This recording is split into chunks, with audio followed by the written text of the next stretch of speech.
In the 1990s, the Buffalo Bills were one of the most dominant football teams in the NFL. They never won a Super Bowl, but they played for the title 4 straight times from 1990 to 1993. Buffalo high-powered offense was led by Hall of Fame quarterback Jim Kelly. Who led them on defense? Hall of Fame pass rusher Bruce Smith is the answer that's usually given. But in a 2010 interview, Jim Kelly spoke about someone else. Someone who not only played a huge role in Smith's success, but according to Kelly, should also be in the NFL Hall of Fame. I'm Steven Jackson, and in this episode of Legends, we look back at one of the most underrated linebackers of all time. I'm talking about no other than Darryl Talley.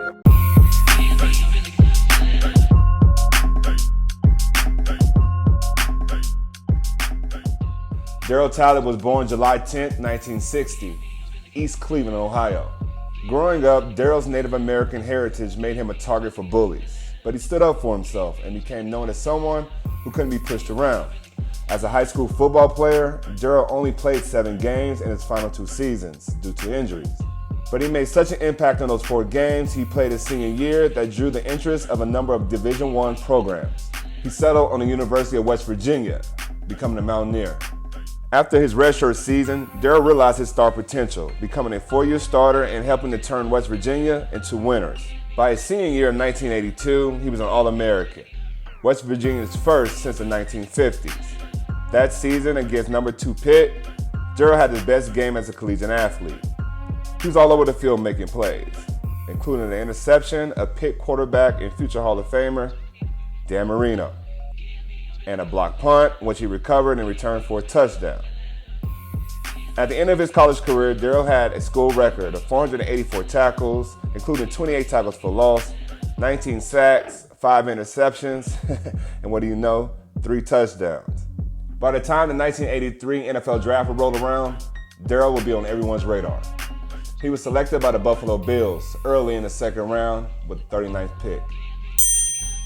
The first 2 years in Buffalo were rough, but when the Bills brought in Coach Marv Levy in 1986, everything began to change. One of the moves Levy made, moving Darryl from the left outside linebacker, which was considered the strong side, to the right outside linebacker, which is considered the weak side. Where I come from, we just call those Sand and Mike.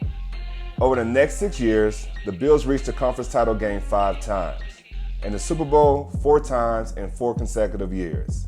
The Buffalo Bills ran the AFC, and Darryl Talley, he was at the center of that. In 1990, the first year of that 4-year run, Darryl logged a career high, 123 tackles, 4 sacks, 2 interceptions, including 1 that he returned for a touchdown. He was named to his first Pro Bowl. After losing Super Bowl 25 to the Giants on a missed field goal, Darryl and the Bills came back even stronger in 1991. Again, they won 13 games, and Darryl had 117 tackles, 4 sacks, a career best 5 interceptions, 4 forced fumbles, and recovered 2 of them. He was once again selected to the Pro Bowl, but Buffalo fell short to the Washington Redskins in Super Bowl 26. For 2 more seasons, Buffalo was the best in the AFC, and Darryl was an unstoppable force in the middle of the Bills' defense. But Buffalo couldn't overcome the Dallas Cowboys, losing to the NFC champions in both Super Bowl 27 and 28. The 1994 season was Darryl's last with Buffalo. He played for Atlanta and Minnesota over the next 2 years, hoping to get one more chance at a ring, but both teams lost in the first round of the playoffs. After 14 seasons, well over 1,000 tackles, 38.5 sacks, 12 interceptions, 17 forced fumbles, Darryl Talley decided to call it a career. How great of a career? In 12 seasons with the Buffalo Bills, Darryl Talley never missed a game.